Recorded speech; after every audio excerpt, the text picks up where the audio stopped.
Hello there guys, welcome back to Younes Talks Football, welcome back to a brand new video. I hope all of you are doing well today. This is a hell of a topic. I didn't think I'd be talking about this. I remember the whole Super League fiasco. I remember all of us, giving our opinions, seeing exactly what was going down, couldn't believe what we were seeing, and that managed to come and pass. It will be back. It will be back, and I think today's story is a clear example as to where the true intentions of those that run football are. So we're going to get into it. Before we do that, I want to let you guys know of two things. Firstly, this video is brought to you and sponsored by the OneFootball app. Make sure you download the OneFootball app, link in the description, for all of your footballing needs, your transfer news, all your footballing news, your latest results, your statistics, in terms of following your club, another club that you don't support, your team, your country, your league, your whatever.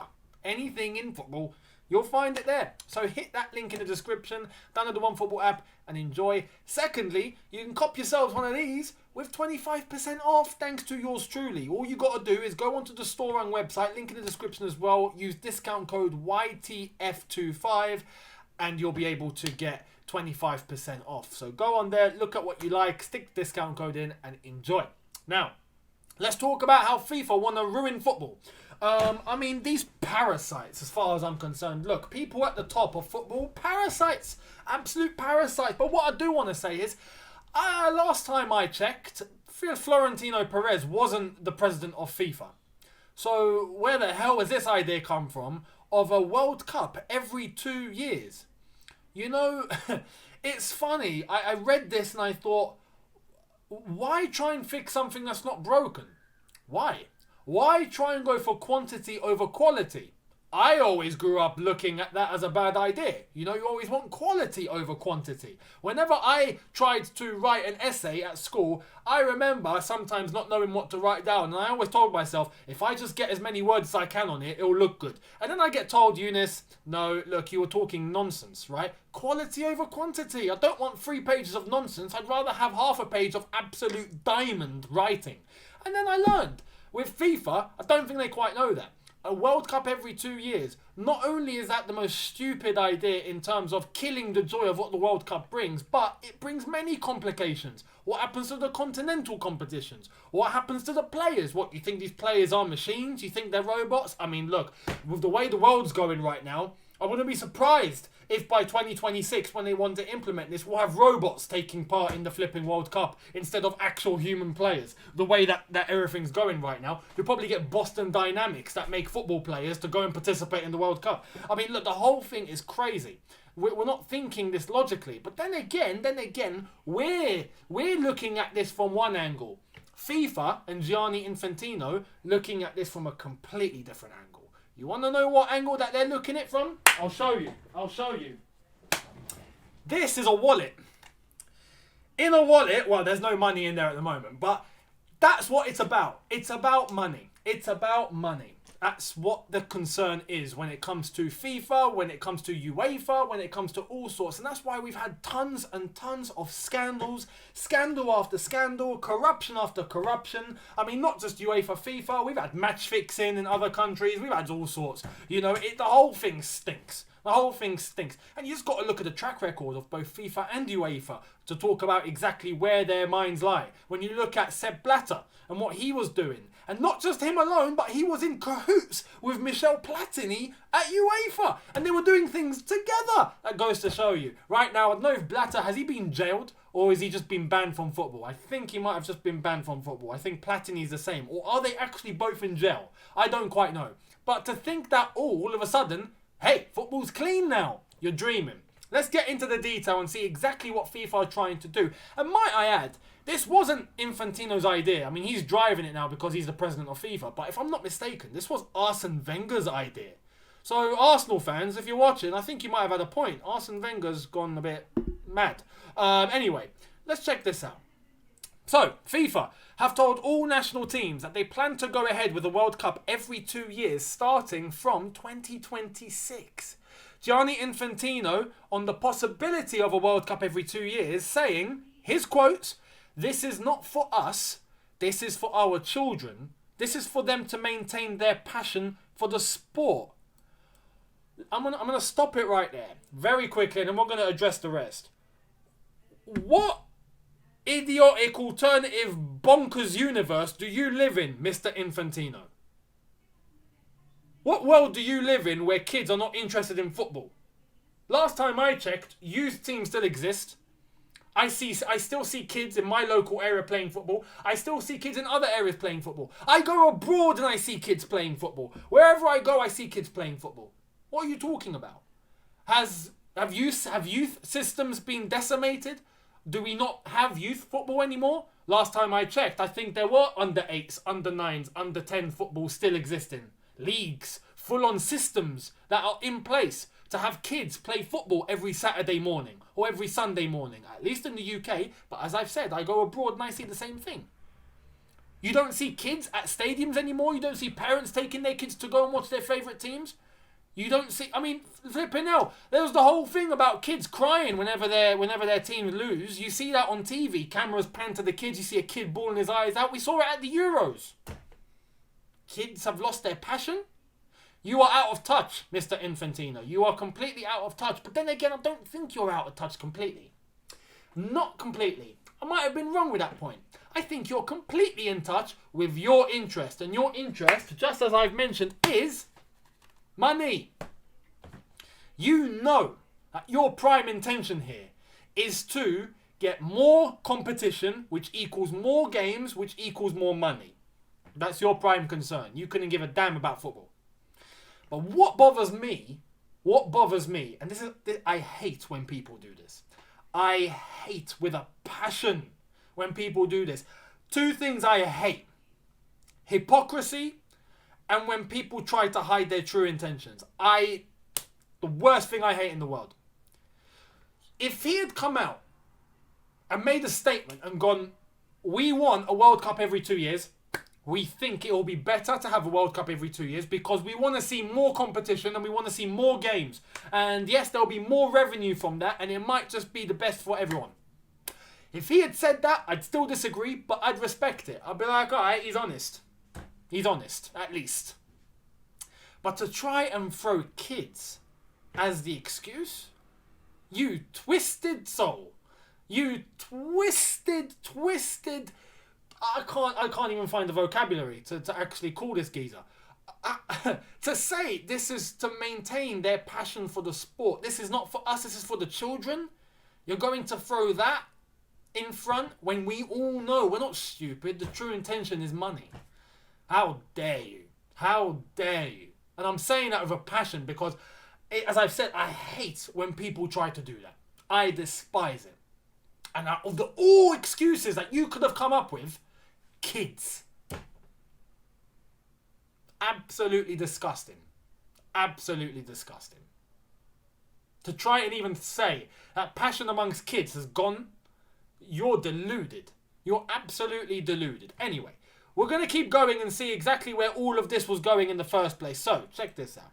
Exclusive from Rob Harris. In a private meeting with UEFA members, Gianni Infantino launches an attack on enemies in push for biennial World Cups. The enemy of football is not the World Cup or is not FIFA, but it is other activities that young boys and young girls are running after.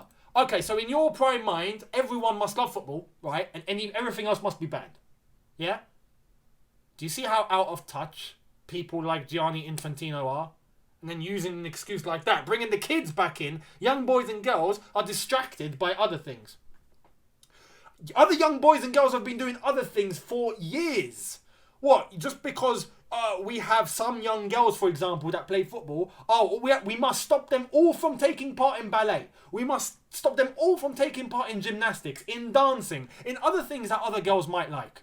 Oh no, they must all play football. We never had that problem in the past. We've had kids, both boys and girls, become professional footballers. Not a problem. What insane cuckoo land do you come from? I mean, it's crazy. But again, using the kids as the excuse. The enemy of football is not the World Cup or is not FIFA. Also trying to justify that FIFA are clean. Yeah, I'm sure Sepp Blatter would agree. Anyway, we keep going. So, moving on from this, Rob Harris goes on to say, during the call, Gianni Infantino faced an hour of hostility from European football leaders over his push for biennial World Cups.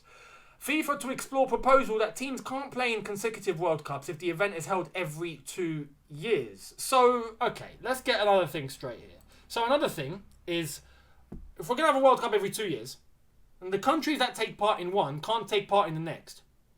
So, okay, all right, let's listen. Let's listen and let's try and piece this together, because we've got to try and find out what sort of bogus logic they're coming from. So, for example, you have Brazil, Argentina, Belgium, England, Spain, Italy, France, some of the African countries. You have Nigeria, Ivory Coast, even in Algeria, Egypt perhaps, South Africa, Cameroon, whatever. Asia, you go to like the countries like Australia, for example. Maybe a Saudi Arabia qualify, or a Qatar. You get the United States, Canada, Canada never qualify. The United States, Mexico, these countries qualify. And then the next World Cup, none of them can take part. So what are we going to have? We're going to have Botswana versus Liechtenstein in one group. We're going to have San Marino versus Samoa in the next group. What? It doesn't make any sense. You are taking away the prime reason as to why these countries make it to the World Cup in the first place. Much like, which we're going to come to very, very shortly, as to why they expanded the Champions League in the way that they did. You're taking the essence of what it means to qualify for these competitions. You have to earn that. It becomes special when you actually make it to that land. All of a sudden, it's going to be it's a common thing. It's going to be a common existence for any Tom, Dick and Harry to qualify for these competitions now. And it's going to take the spark out of it completely. But anyway, they're talking about passion. Anyway, so these countries can't qualify to the World Cup in 2 years' time. So what does that mean? All of a sudden, look, it's clear as day that they are trying to just plough this through in any way, shape or form with any excuse that they think people will accept. Why? So then they get more competition, they get more games, that equals more money. It comes back to the same formula. Anyway, let's keep going in terms of what was actually on Rob Harris's exclusive, reported on Tuesday that some European FAs told UEFA they're looking at quitting FIFA. Now heard Ceferin told Infantino in a UEFA meeting there would be severe consequences we will have to take if FIFA pushed ahead with biennial World Cups. Gianni Infantino in a private meeting with UEFA says we need more participation, and maybe there is a way of doing that by having 2 World Cups, but not with the same teams participating. This is something that the technical people will study. So it gets more crazy. It gets more crazy. And what I do want to say is, don't look at UEFA as the saviours of this. Because Ceferin might be opposed to this, don't think he's opposed to it for the same reasons that we're opposed to it. He's opposed to it because he won't have a Euros. If we get a World Cup every 2 years, what happens to the continental competitions? What happens to the Euros? What happens to the AFCON? What happens to Copa America? These players are not machines, right? To get them to play the league seasons that they already play with an expanded Champions League for some of them, with a World Cup every 2 years and continental competitions, they're all going to fall dead. It's not feasible. It's just not feasible. But what would happen is, we know that FIFA would probably go, okay, then get rid of the continental competitions. Cool. And people like Ceferin, the UEFA president, are going, hell no. We're going to keep the Euros. But he's not doing it because he wants to save football. He just wants to keep the Euros.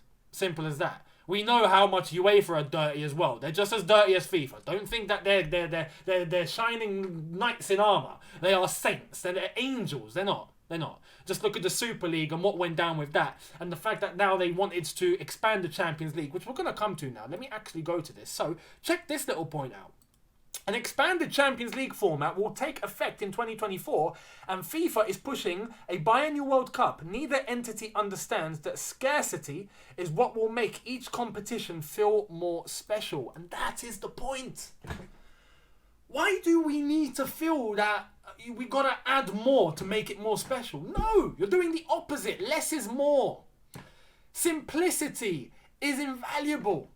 You got to keep things as they are. You can't just add more and add more and add more and add more. Why?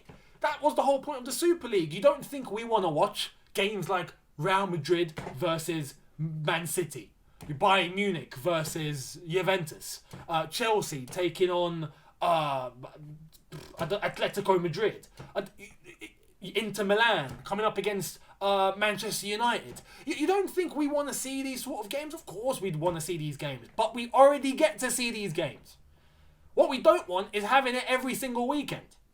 Because at first it might sound all exciting. It might be all like, oh wow, oh yeah, look, we got Real Madrid this week. Next weekend we got Bayern Munich. Oh, I can't wait for that one. What happens in a year, 2 years? Oh, yeah, we got Real Madrid, and then we got to play Barca, and then we got to play Juventus. Yeah, all right.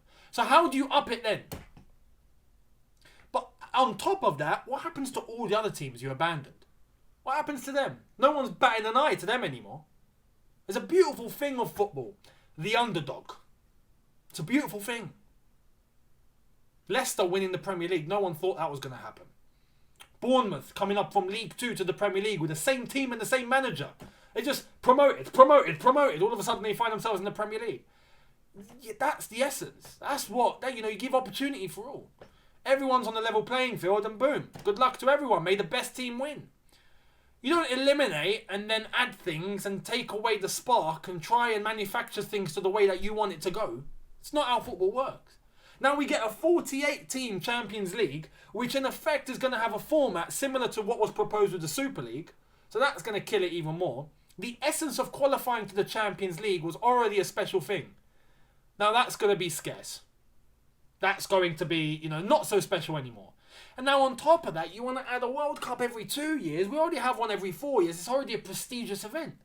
Now, we're going to get one every 2 years. If we don't make it to this one, we'll make it to the next one in 2 years. Yeah, that's fine. You're taking away the spark. You want to talk about passion. You want to talk about having kids enjoy football for what it is and have that motivation to try and reach the top. You're taking away that motivation of trying to reach the top by doing idiotic things like this. You are taking away the simplicity. You are taking away what is special about football. Do not try and fix something that's not broken. Simple as that. This whole idea needs to end. And this is what I want to end with, because we all thought the Super League was done. This is a prime and shining example as to why I keep saying to all of you, the Super League will be back. It will be back. When they feel like the time is right, when they feel like people are willing to accept, that is when they will bring it in and everyone will probably accept it. We've got to keep our guard up because that is how they operate. They are leeches and they wait for the perfect opportunity. And once they get it, they claw on and they never let go. And then they get every single pound note that they're looking for. They get every single thing that they are looking for and they are looking to achieve. They get it and then they laugh into the sunset while all of us end up looking like idiots and our sport gets broken. Simple as that. And this is going to break. This is going to break football. If we even try and think of doing a World Cup every 2 years. Once again, what happens to these players? Did no one think about the players? These players are not machines. Then again, with the way the world's going, I'm not surprised if we actually end up with robots taking part in the World Cup to try and compensate for players falling on their faces because they can't run anymore. You've got league seasons which are stacked as they are with all the competitions there. An expanded Champions League, a World Cup every 2 years, and a continental competition? You're going to kill them. This needs to stop. This needs to stop. Don't try and fix something that's not broken. And guess what, FIFA? You make enough money. You don't need more. You don't need more. Protect the integrity of the sport, which is what you're there for. You are FIFA. You are the governing body of football. You are there to protect the interests of the sport, not your pockets. So start acting like it and start doing it. Simple. Thank you all so much for watching. Let me know what you think in the comment section below. How do you all feel about this World Cup every 2 years, an expanded Champions League, the way that football looks to be going, what people like Infantino and Arsene Wenger and all them lot are trying to do? Let me know what you think in the comments. I'd love to hear it. Thank you all so much. Hit that subscribe button if you are new. Hit that notification bell to be notified once I've uploaded. Smash the like button if you've enjoyed this, and I will see all of you tomorrow for the preview to Chelsea versus Norwich. So make sure you tune in for that one. Have a good one. Look after yourself. See you then. Take care and peace.